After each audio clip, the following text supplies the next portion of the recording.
Hey, what's going on? This is Scott, aka Havoc from, how do I say, former BWA, and you're on the Three Count Podcast.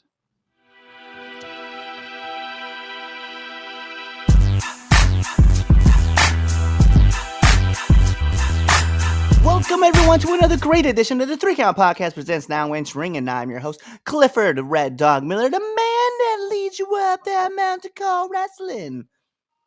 And with this being season 6 on our 400 something episode, I would just hope you say it with me. I am your Sherpa, because like your tribal chief, acknowledge me. But like every good Sherpa, you gotta have someone who's been there, done that, and can do it more efficiently than you can. That's why it's never about me. It's about who's entering. So who's entering? You can find this person at SNW, BWA, BXW. He is a big man. He is a scary man. He is the one that you don't want to meet into a dark alley. He is Havoc. Hey, how's it going? What's up, man? How you been? Uh, just relaxing, doing the fatherly thing, taking care Yeah, of my kids. yeah, yeah. Like I always find it crazy about like how many parents there are like in Right. wrestling. It's wild to me because like I'm a father of a 14-year-old, right? So I'm like always like looking to like take care, but then like I go and meet other wrestlers and like, man, I have a 2-year-old, I have a 4-year-old, I have a 9-month old, and I'm like, I always forget like, bro, I wonder what it's like now. Like I have to go back because I've been in this for like just under 6 years. I always Okay. wonder what it's like to be like, I mean, my daughter was 7 when I started, so I was like, I'm just like, if I knew what I know now, like, how would my kid perceive me as like a wrestler? And like, I'm always interested in that side of things. But yeah, I mean, I understand where you're coming from as far as being a dad.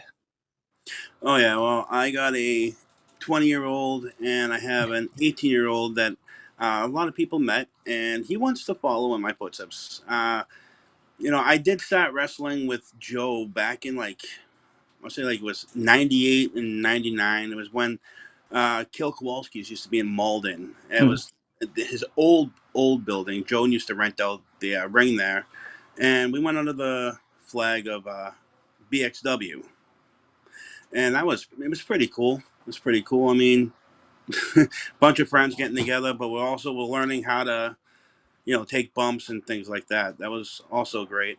What basically made me stop is that I was doing an event for another friend, uh, and basically I was hit with a chair without even knowing it. Mm.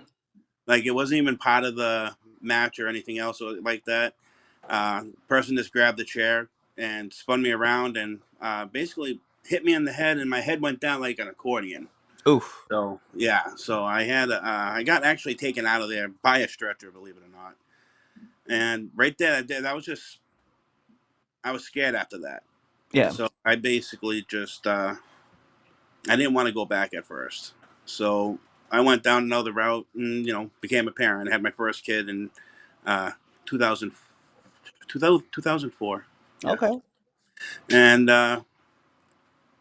after that came reached out to Joe, and me and Joe talked for a while, and we tried restarting BXW, and I think it was 2018. Like we were trying to do like a reunion show, Yeah. Yeah. Yeah. and that didn't pan out because Joe had some family issues that happened with his son, and then after that we tried again, and COVID hit, Mm. so that put our plans like in the gutter. And then as of late, we came back together. We did those few shows, and then yet again things happen, and here we are now. I'm still looking around, trying to get back on my feet because, like I said, I want to wrestle. I want to wrestle again. I want my son to see what it's all about. I also want my son to also be trained because he's really interested in it. It's one of those I things think where it'd be too. good for him too. Well, like I'm curious, like whereabouts are you from? Like where do you like the general vicinity? I was originally born and raised in Melrose, Massachusetts. Okay. Uh, Graduated Melrose High in 2000. Like I said, I met Joe in '98 with one of my friends that got me in. His name was Bill McGuire. He also went by the name of Big 80s Bill back in the day. Joe actually wanted us to do my first ever gimmick. It was me and him, and he wanted me and him to do a Russian tag team. So we had these like white shirts with these Russian like eagles on the front of the shirts with the military gray pants, and it didn't really pan out because no one wanted to see it. Right. I guess why I'm looking like because I train now at NRG down in New Bedford. Right. So I'm always curious about like I mean, they run a school Mondays and Wednesdays. They do their thing. Usually on Wednesdays I pop in and that's where like I go and train. Yep. So that's why I'm always like, yo, like there's always a place like to go and like hit the ropes and learn to bump and like learn some rolls and stuff like that. So I would say do that, or then also, Bio Pro Wrestling happened. I know, Denver, Colorado. If Yep. you know. He trains people, and then you have New England Pro Wrestling Academy and Bell Time Club, and there's like so many places, especially in the Massachusetts area, to go and like hit some people up and just get in a ring and take a couple bumps and then see how it feels. So I would venture off, man. If you're really trying to get back in and really start hit the ropes again and get your son Definitely, involved, like my that would friend. be my Definitely am. start. Well, I was like, I mean, like I said, NRG is always open. I go there and I always hit the ropes and then I tell them like, hey, I got some friends and stuff. So I'm always looking for people who want to get back in and try to like rekindle old sparks. That's my goal. And you got a person right here. That's definitely what I want to do. Like I said, I this gentleman right here. I'm gonna bring him in if you don't mind. People met him at the shows. My son Steven, my What's eighth unit. up? He's really interested in the wrestling. He loves when I get into the ring. So he wants to, like I said, he wants to follow in his old man's footsteps. But I want That's him to good. do it like I said. I want him to get trained just like I did, and so he doesn't go in there nonchalantly and get himself hurt or get somebody Yeah. else hurt. Right.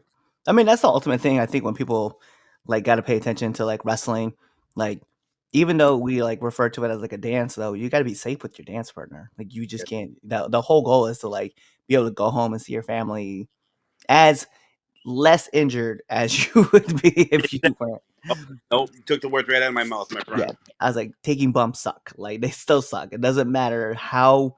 A lot of people will be like, "Well, wrestling's fake." I'm like, "Yeah, but the bumps still hurt. Like you're still throwing yourself on the ground like a lot." And they think some of the hits are fake. No, that stuff hurts. That stuff happens. Yeah. I mean, I was in a match and just recently and the person like we called it in the back. We're like working. It wasn't supposed to be really long, and all of a sudden the bell rings. The first thing I got punched right in the mouth and split my lip. I'm Oh, just like, all right, I guess this is what we're doing. Then I hear like almost like a quick second later, like, yo, I'm sorry about that. Like, this is not the first time that I've been punched in the mouth. Like, yep, just off the rip. Like I had another friend who he was like, "Hey, I have my coat. I'm gonna throw my coat in your face, and I'm gonna jump on top, and I'm gonna just start pounding you." And so I was like, "All right, cool." So like as I turn, I look back, the coat gets thrown. That misses me entirely, but the right hand that came right after it, yep. I was like, Jesus Christ, bro! Like a little too excited there for it, and that's Just just a little bit. yeah. Actually, I chipped out my two bottom teeth, like in Yeah, the front. I chipped them out. It was in a practice match. Again, you go to practice because you want to be safe. And my yeah, buddy was like, "Hey, I'm gonna hit you with my." The way we called it in the ring too is he's like, "Hey, I'm gonna hit you with a forearm, and then I'm gonna throw a punch." And then he's like, "I got my range. I'm good, so you're gonna be okay." So he hits me with his forearm. I come back, boom, popped in the mouth. And he was like, "Jesus Christ, I'm sorry." And he just like I was like, "Bro." And so like at that point, I knew I could start messing with him, and I was like, and in the middle of the match, I was like, "I see dots," and he's like, "Do you really see dots?" I was like, "Shut up and hit me." But yeah, no, I mean, we go to training too, as we learn to be safe, and I like NRG. Mike Rasa is an amazing trainer. BMT is also there too. He trains on Monday, so I okay. definitely would recommend like a great school. I know. I'm gonna definitely. I'll definitely check it out. Talk after, get the information, and start from, like I said, it's always start from there and go from there, see what happens. Yeah, definitely. Uh, so let me ask, man, how did you come up with the Havoc gimmick? Uh, as I said, when I first started, I just went through a bunch of different gimmicks, not really names, but most people knew me because I was plainly the kid that always wore the black misfit shirt and jeans with black shoes. I never really had a name at first. Uh, Havoc came out because, as I said, me and Joe were planning on doing BXW again in 2018. So I wanted to be, I wanted to be named something. I didn't want to be this unknown character or, you know. So we came out with Havoc, and the costume. Well, the gear I wear, it was just something I put together, like the with the name on the back, the H on the front. Actually came out pretty good, and I was kind of, when we were able to do these shows, I was happy I was able to actually use the gear for once. Because when I did get it, like I said, COVID hit, and then everything just got put aside. So it just sat in Mm. storage. So I was able to take it out of storage. Nah, I mean, I understand. I understand because I know for me, I started training January of 2020 down in Maryland, and like things were kind of moving along, and then the pandemic hit and it shut everything down. And I was like, I had to put all my stuff on hold for 2 months, even though we were told 2 weeks. I had to wait 2 months to get back in a ring and like to start training again. I was like, man, this is crazy. I'm curious though. Like, what were you doing? What were you doing when the pandemic hit and you had to like downtime? What were you doing like in that downtime? Uh, Working. Hmm. Actually working for Cappy's Liquors. I was a receiving manager over there. So on the So you downtime, I was just working. so you were an essential worker. Yeah, pretty much. They're like, yo, we need you at the packy. Like, load this stuff up. That's basically how it was. Yeah, because things would come in, things would come out, and can't lose anything. You had to Right. keep everything on record on the computers. Sucked, but it paid the bills.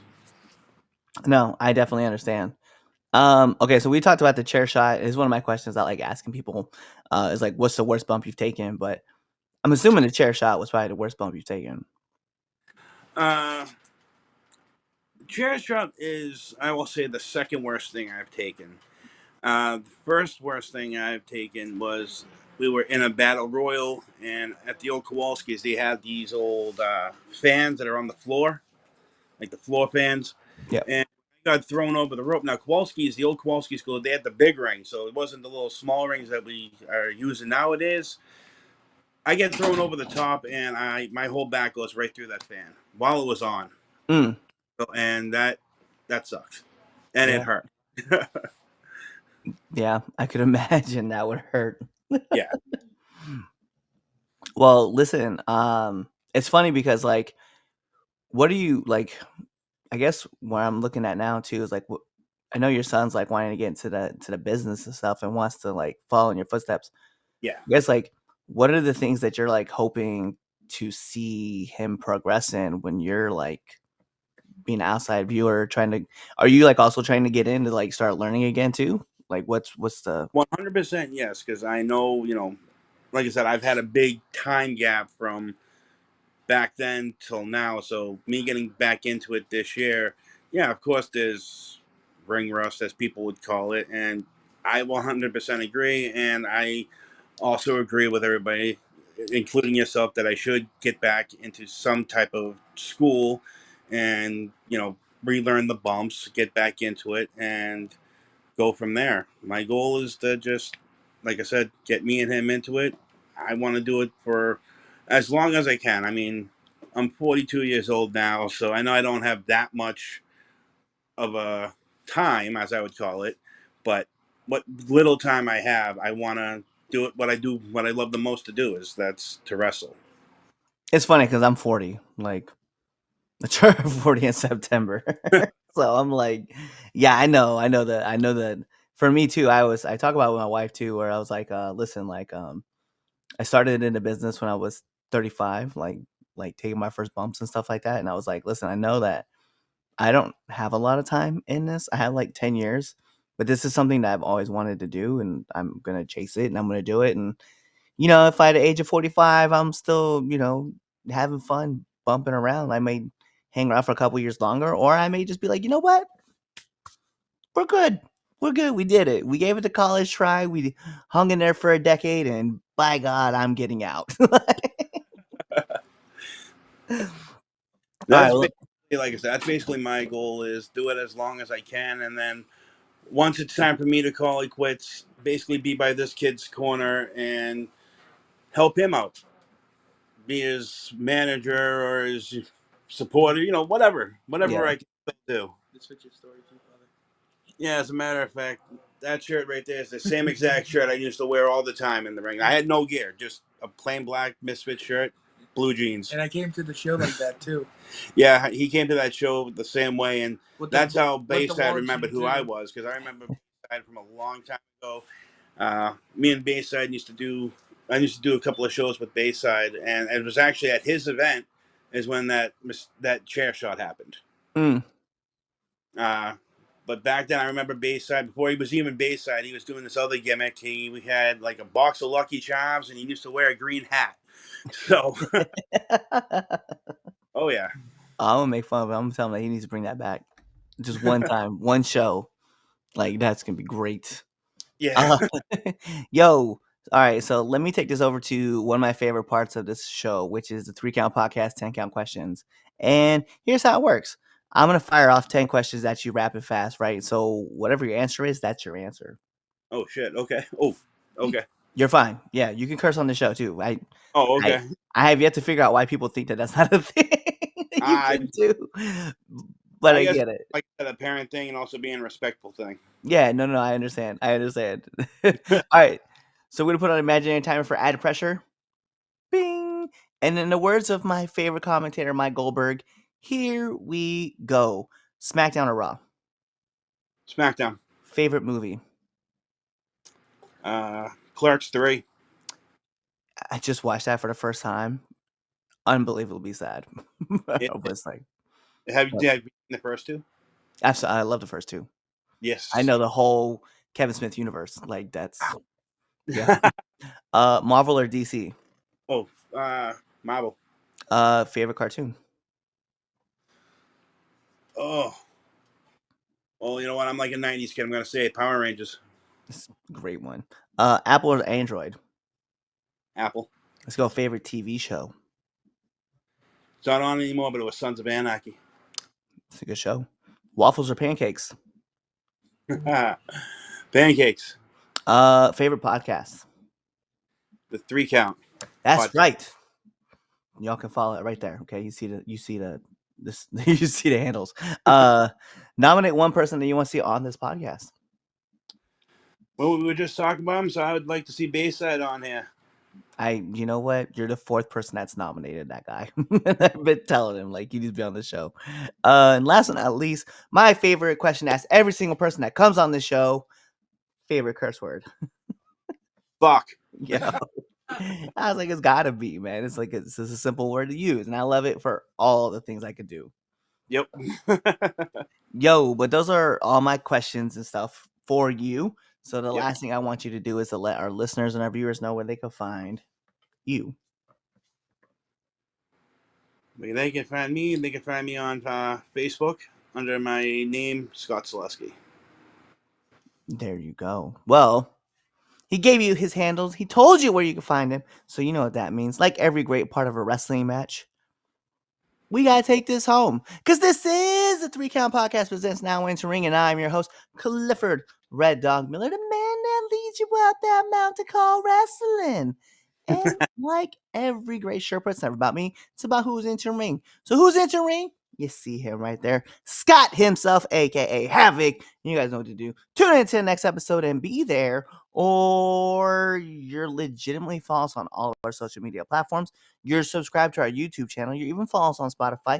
You're checking us out on Amazon Music and on that dumb app with the stupid jingle that goes, iHeartRadio. or whatever it is. You're checking us out on foryourwear.com. You're checking us out on prowrestlingtees.com, buying all of our merch. You're telling your mom about us, your dad about us, your aunties, your uncles, your brothers, your sisters, your best friends, your cousins, and your enemies, because we love haters too. You're doing all that stuff, or really, you're just kind of waiting for this episode to end. You're waiting for that outro, and then you're choosing another episode to listen to. Kawaii. What's up? It is your friendly neighborhood Red Dog, and thank you for checking out this episode of the 3 Count Podcast. Whether that was Chaz friends, Red Dog friends, Damien friends, the Film Styles, now into the ring, now entering 201, or now returning to the ring, all those good episodes. You should really be liking, commenting, and even sharing this with your friends, family, whoever it may be. But what you all should be doing is checking us out on all of our social media platforms at 3 Count Pod, whether that's on IG, Twitch, you check us out on Threads, whatever it may be. And if you go check us out on X, it is 3count_pod. Check us out on YouTube, as well as Facebook, on Rumble, on Apple Music, on Spotify, all those fun things. Tell your mom about us, your dad about us, your aunties, your uncles, your brothers, your sisters, your cousins, and your best friends and your enemies, because we love haters too. Do all that stuff, and then, last but not least, buy our merch on foryourwear.com or prowrestlingtees.com. Kawaii.